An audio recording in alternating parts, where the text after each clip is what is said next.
natin yan palalabasin, yung check engine na yan. At paano natin naalamin kung ano ang trouble code nya. Napakita natin guys. Patayin muna natin. Ayan. Pinatay muna natin. Alamin natin yun guys kung ano ang trouble code nya. Ayan. Ayos naman, nakakarabit naman yung mass airflow, TPS. Ito yung mga posibilidad na mag check engine. Ayan guys, nakakarabit naman siya. Ano kaya ang trouble code nya? Yung crankshaft position sensor, nakakabit din naman. Dahil kung hindi yan nakakabit, hindi yan andar. Yan guys, alamin natin kung paano yung lalabas. Check engine na yon.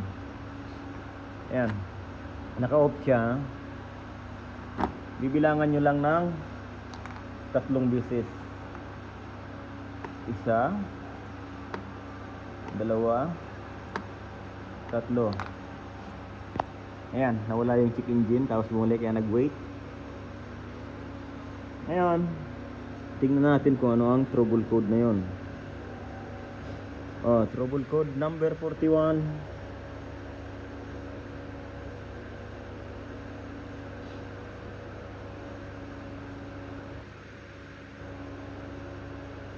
At saka 27.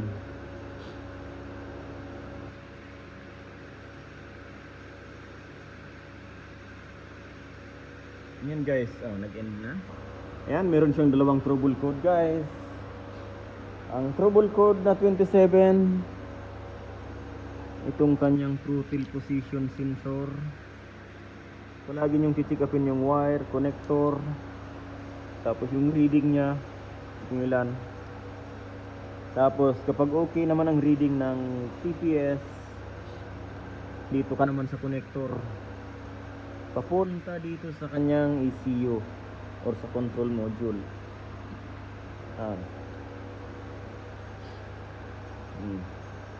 Tapos sikapin nyo lahat ng connection nya, yung wire. Pag may mga connection tapos ayos naman doon, ang problema nyo ito, yung control box. Ito rin guys, yung trouble code na 41, ito rin siya, mass airflow. Baka hindi gumagana or may putol na wire or ano, hindi natin alam. Ayan. Trouble code number 27, TPS or throttle position sensor. Trouble code number 41, mass airflow. Ayan.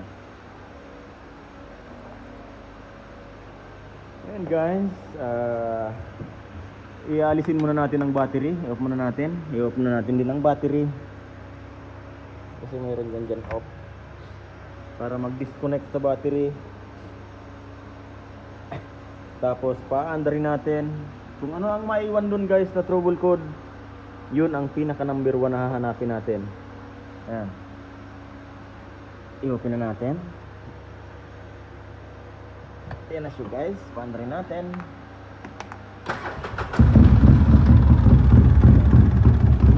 Commander siya.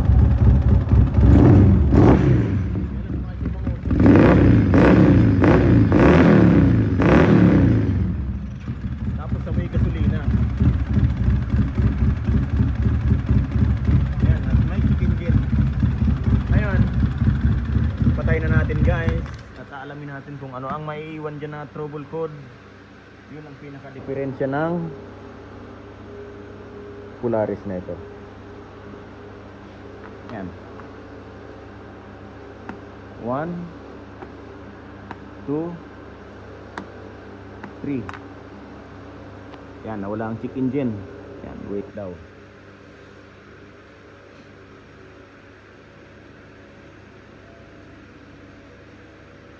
Ay, hindi talaga nawala yung 41. Talagang may diferensya yung mass airflow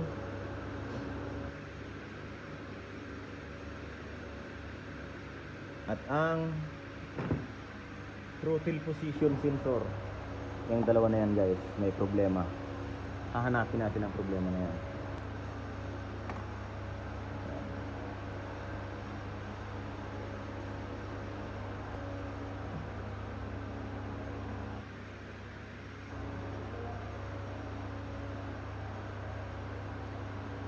Ito ang sunog niya guys. Ayan. Kaya maitim ang usok. Sobra sa gasolina na parang sakal. Dahil ang problema niya ay ito, magpapalit tayo ng TPS at saka yung mass airflow guys. Ayan. Yung TPS na yan, meron tayong second hand na mga piyesa nito na doon sa ating bodega. Kapalitan natin yan guys. Hahanap tayo ng maganda-ganda pa doon. Ayan. Nakita nyo ang sunog ha. Ayan ang kanyang sunog.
Guys, ito na ang kanyang sunog.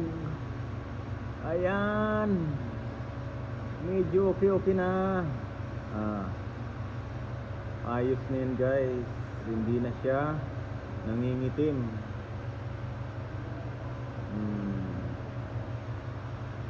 Ayan. Kapag may problema guys ang TPS at saka yung mass airflow, yan, ganyan nangyayari. Nagiging rich ang problema ng isang makina. Ayan. Sobra sa gasolina. Napakaraming gasolina ang binibigay ng injector or ng ECU. Yan. Pag error yan, huwag kayong papalit ng buo. May mga nabibiling ganyan guys. Tapos kung ano ang forma niyan, ganun din ang setup nyo. Ang TPS na yan.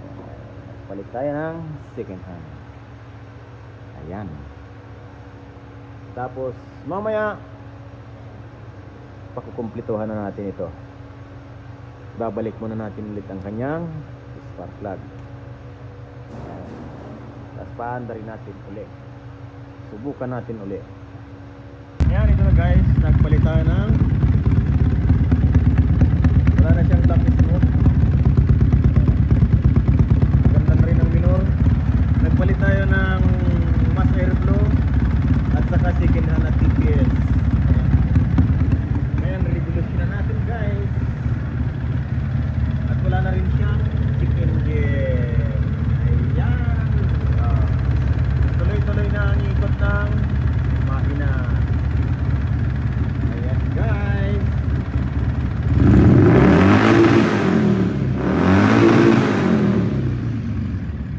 Ayan na, malakas na ang pwersa.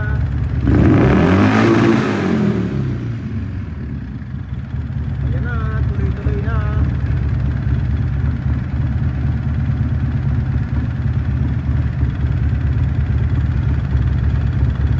Kaya lang may tagas ang gasolina. Patayin muna natin guys. Ayan.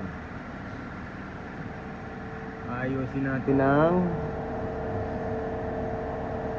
anong tawag doon? Yung sa gasolina niya. Yan guys, hanggang dito lang ating video. Maraming salamat guys sa panonood. Bye-bye. Polaris 800 RCR.